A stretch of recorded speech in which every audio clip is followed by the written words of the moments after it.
also using Screencastify for math. So you can imagine that this would be a great tool for students to explain their math thinking, especially if they're on a touch Chromebook. But here's an example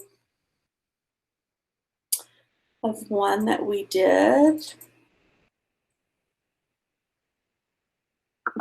Okay, so we're going to start out with this equation right You'll notice her toolbar looks a little different. And the first thing that we're going to do with this equation is find the degree polynomial. So for that, we just look at our x's, and we'll start with this term.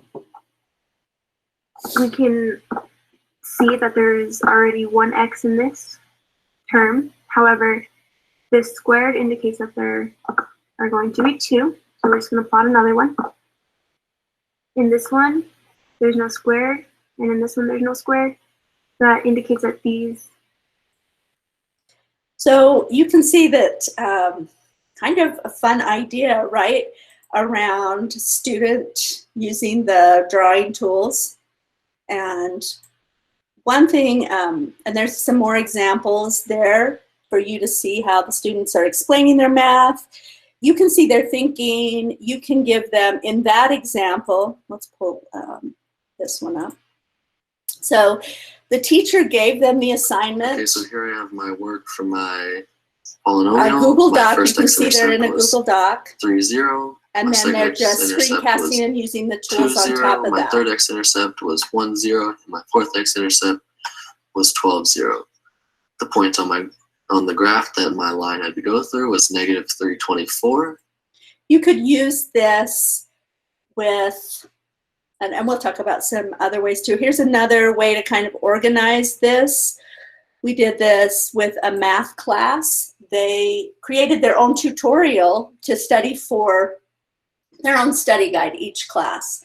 And so we created a HyperDoc. They posted their video of their screencasts, their Screencastify video, their Google video, and then students could just go in and watch each other explain how to do the problems. And some of them were that's it. See this? A little more animated than others. Nice, nice. It's going to be pretty fun. Yeah. We're going to teach you how to do math. do some math. So you can encourage kids to really have a good time with this.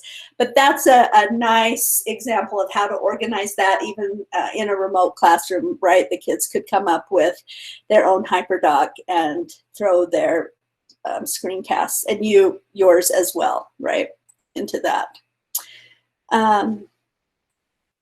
You have a one-pager here, and I'm going to just show you a couple of things on here. There are tutorials, different extensions.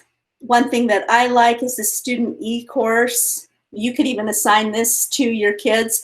It's a 10-minute certification of how to use Screencastify, and actually they already have Screencastify installed, so it would be a 7-minute certification course, but kind of a fun thing right there for the students. So you have all of these resources to take away.